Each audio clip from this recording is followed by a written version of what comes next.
Good morning. I want to start my arguments for what Islam and Muslims don't want black people to know. I want to start using the opening verse in the Quran as my evidence. So if you look at Quran 39:60, where it says, "On the day of resurrection, you shall see those who lied against Allah. Their faces shall be blackened. Is there not in hell an abode for the proud? So their faces shall be blackened." Now, I want to make an appeal to the intelligent black people. How do you feel sitting next to your Muslim brother and you come across those whose faces shall be blackened? Are you happy with that? Because if those words were said by a white Christian, there would be uproar, but you are willing to compromise. Let's see how far you're willing to compromise with the Muslim. It also says, this is Ishtar 2:4-3. I heard the apostle no doubt is Muhammad, say, "Whoever wants to see Satan," Satan, it means evil. Satan means the epitome of everything that's destructive, dark and sinful, everything that's barbaric. Whoever wants to see Satan should look at Nabdal. Nabdal was not a rock or a mountain. Nabdal was not a crocodile. Nabdal was a black man with long flowing hair, could be like mine, long flowing hair and inflamed eyes, dark ruddy cheeks. Allah sent him down concerning, "To those who annoy the Prophet, there is a painful doom," in Ishtar 2:4-3. But he continues, you mustn't torment Muhammad, you mustn't. Why? Because in Quran 9:61, Gabriel came to Muhammad and said, if a black man come to you, his heart is more gross than a donkey. Why not use the word white man? Why not use the word something else? Why a black man? If a black man come to you, his heart is more gross than a donkey. Now, how you black Muslims are going to play with that? 9:61. If a black man comes to you, his heart is more gross than a donkey's. I leave that to your conscience to deal with. Surah Yunus 10:26. For those who have done good is best reward. However, for those who, if you're white skinned, you're all right, your reward. However, neither darkness nor dust, nor any humiliating disgrace shall cover their faces.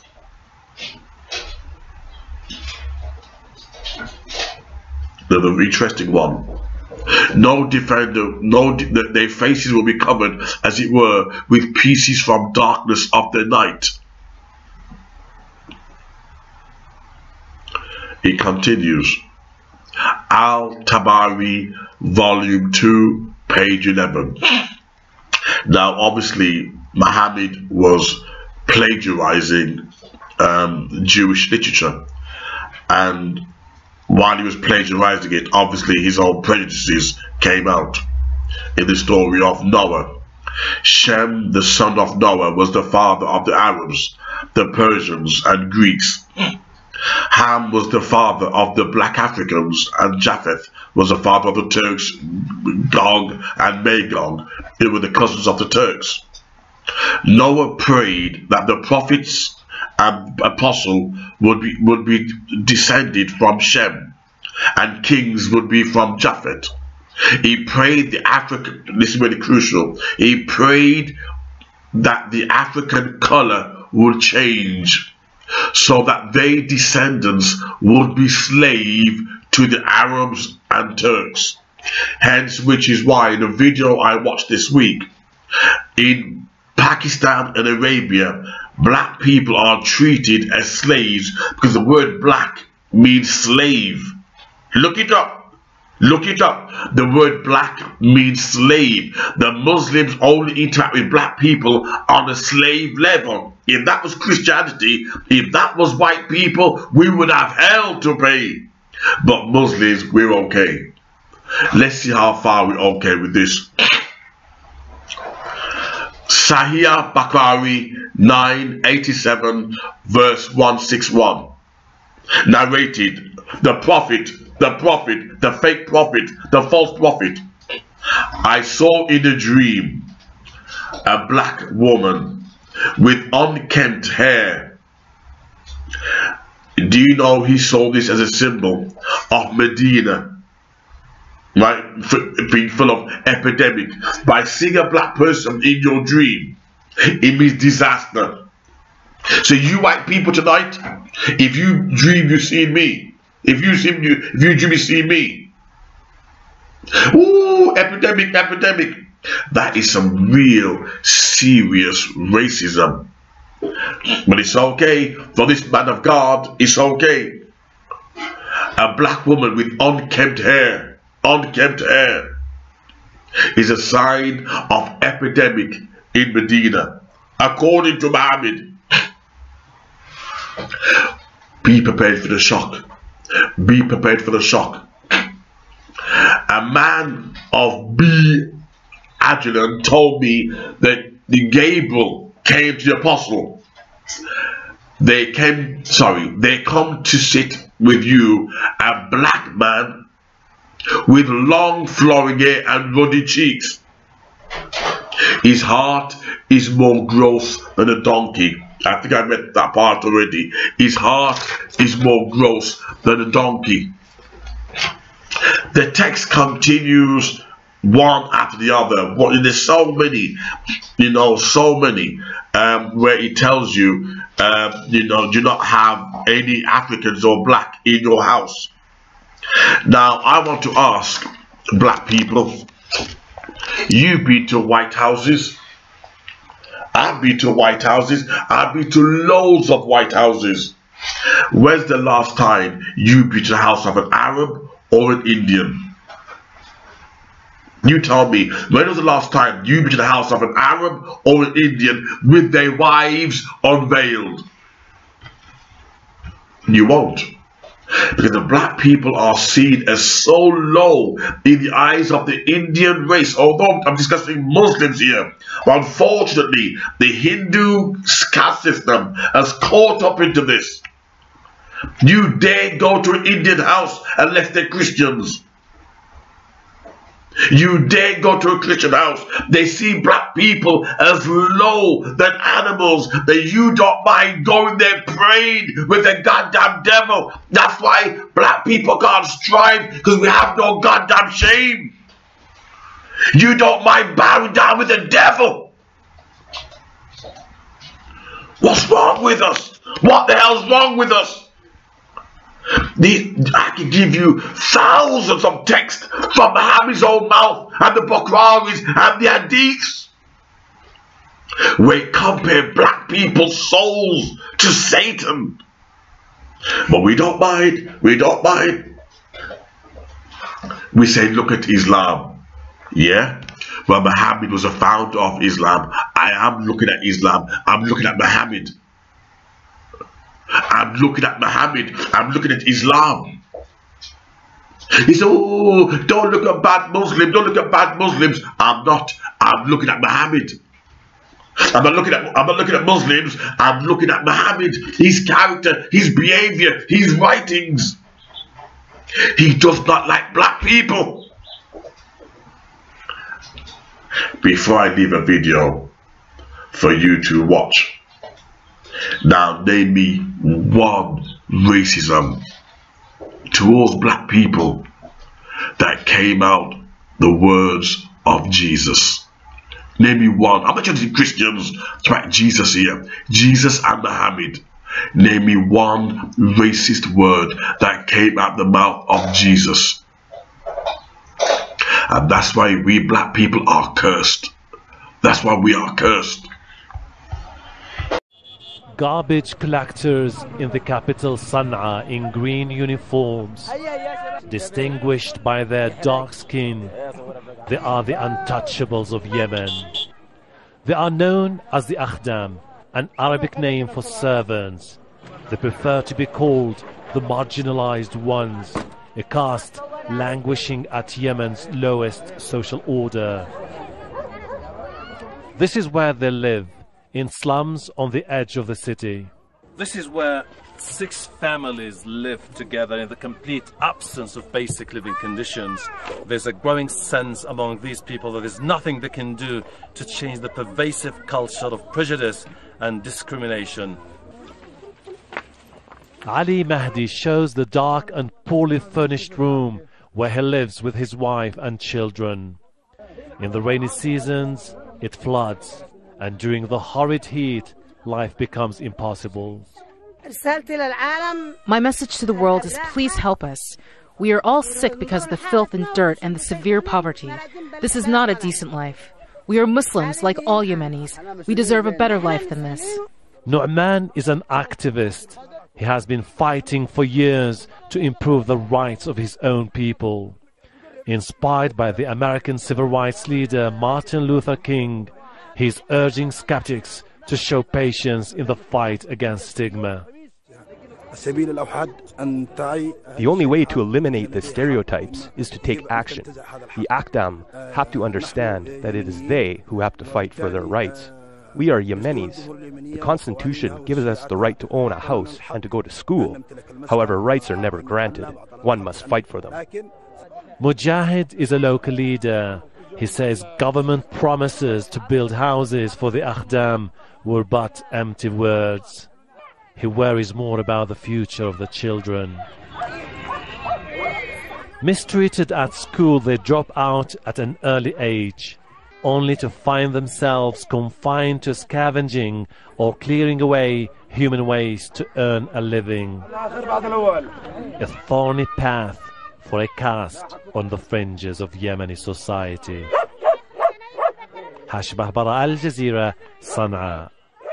Anybody would treat a human being like that. I don't know why many Saudi Arabians are treating Africans like this and getting away with it. As you know, this is not peculiar to Kenyans. Ethiopians are treated the same way. I've talked about this in the past. In fact, there are several pictures of Ethiopians killed in Saudi Arabia, men and women. But how come this is still happening after they deported thousands of immigrants from Saudi Arabia? How come they are still treating people like this? I found out that Saudi Arabia's sponsorship system known as kafala ties employment visas to employers, indirectly turning voluntary servitude to slavery. They do this to Asians as well. They would arrange a resident permit by recruiting agencies that match the worker to the household, and then they would charge both parties a recruitment fee. So now the workers will become indebted to the agencies. A typical workday for domestic workers in Saudi Arabia is between 15 to 18 hours in a day.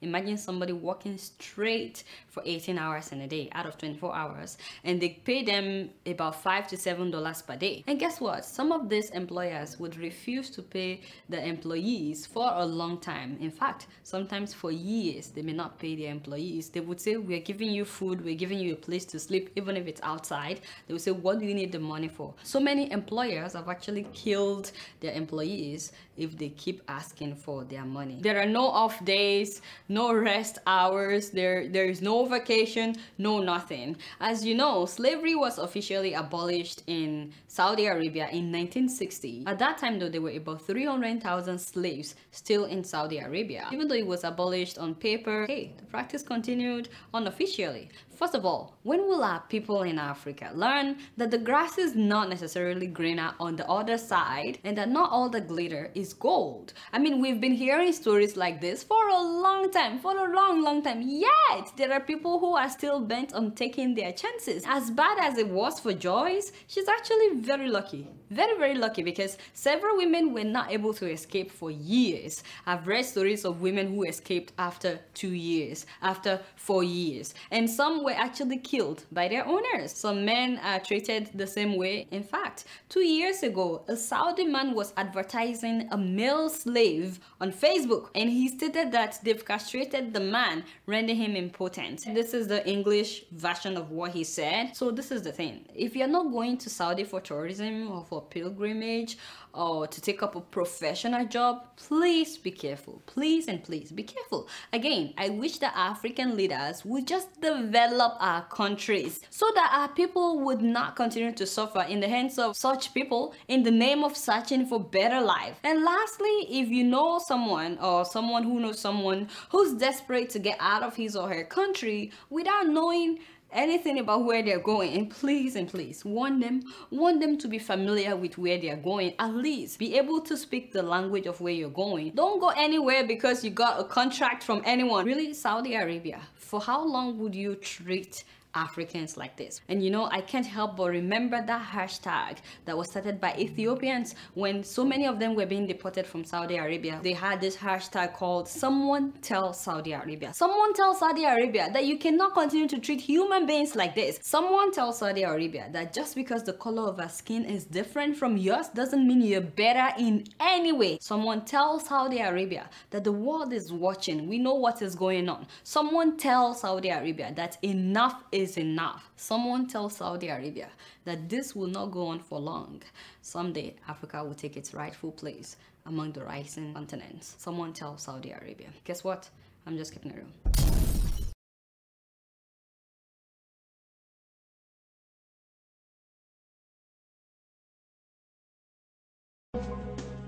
ما زالوا يدعون بالعبيد في عصر تهاوت فيه أكبر الصروح شموخا في العالم. معاناة كبيرة وصور كثيرة من صور اضطهاد الإنسان لأخيه الإنسان واستخدام واستعماله كما تستعمل الآلة الصماء. وكان لا يحق لهم امتلاك الأراضي بل يعملون عادة لدى الإقطاعيين. هؤلاء يشكلون نسبة كبيرة في المجتمع العراقي ويتواجد أغلبهم في البصرة جنوبي العراق. كان الأسود وما يزال يعامل معاملة إقصاء وتهميش من الناحية الاجتماعية ومن الناحية السياسية. فكان الأسود وما يزال ينظر له نظرة العبد ونظرة الدونية التي أورثها موروثها من السابق ولغاية الآن. فينظر إلى الإنسان الأسود أنه أقل قيمة وأقل أهمية وكأنه حملا متروكا لا أحد يعيره أي اهتمام. حتى السياسيين، حتى الكتاب، حتى الباحثين لم يعطوا الإنسان وقضايا الإنسان الأسود أي أهمية. يعني أكو يعني عبد أسود، ذاك احترام ماكو، تقدير ماكو، وترجع أكثر شيء على من؟ على العوائل الكبار نفسها. مثل الحين هالجهال يركض وراك أسود وما أدري شنو، هالسوالف هذه مو حلوة يعني هذه صراحة. تسميات اللي عادة تطلق تجاهكم من البيض دائما عبيد بعد، يعني أكثر الحكاية الماشية وأنا بالقرى السايق كل ما شوية صار حكي بيني وبينهم رأسا قال امشي أنت كلك عبد. بس يا أخي احنا كنا عبيد الله، لكن ماكو عنده غير كلمة عبد. امشي أنت من شنو؟ يعني مثل أبسط شيء أمس أنا بقراج بغداد، أمس جيت من بغداد والسرة إلي يقول لي هم أسود وهم خابص روحه. زين يا اسود وخابص روحه زي شلون بالله؟ قول لي ربكم ابيض انا ربي اسمر. يعني بد مصطلحات ما شلونها والله العظيم تعجب يعني. صدق لما نجح اوباما هم احنا طموحنا تمنينا قلنا هاي يعني نتمنى يعني يوم من الايام يصير عندنا رئيس او مو الا يعني رئيس دوله باي منصب يكون اسمر. There was another video which I wanted to upload, but having looked at the content, it got me so angry and moved emotionally that I decided I couldn't post it. I'll give you a clue where you can find it. In Morocco, you have a group of Muslim men hunting down black women, raping them, throwing flour all over them, and kicking them like if they're dogs on the streets. And these are watched by the locals who do nothing. These are Moroccans, Muslims, Arabs, light-skinned Arabs. If white people did that to black people in this century, there'd be uproar. But it seems black people have lost their souls, that they will tolerate it just as long as somebody else. How do you deal with someone of that psychological disposition, that you'd want to turn to a religion that can allow the people that drink from the same cup, eat from the same plate, spiritually worship the same God, bowing down together, shoulder to shoulder, and they could treat you like a fox would a chicken. And that is the reason why I'd rather die the death than become a Muslim. I would fight like the Crusades. I would fight like the British soldiers in the trenches.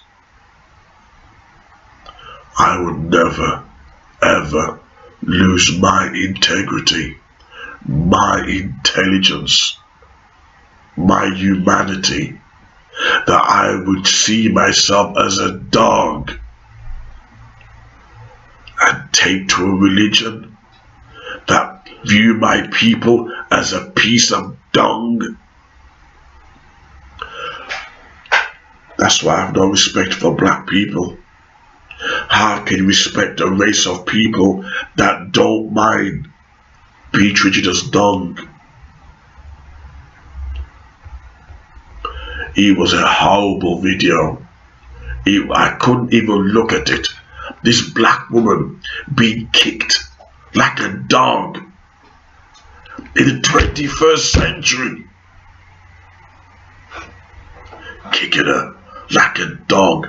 You ever seen the Spanish matadors when they get a knife or swords and they poke the bull, the poor bull in Spain, poke the bull. Even that gets, I love animals, even that gets me angry. See the bull tormented and they poke a bull with the swords and then kill it. They were doing similar to the black woman. And it's not because she's black. If it was a white woman doing the same thing, or even an Indian woman, I'd feel just as angry that you could treat a fellow human being like that. But they did it because she was black. And tomorrow night, black people be like, oh, assalamu alaikum, assalamu alaikum. Tomorrow night, peace be unto you.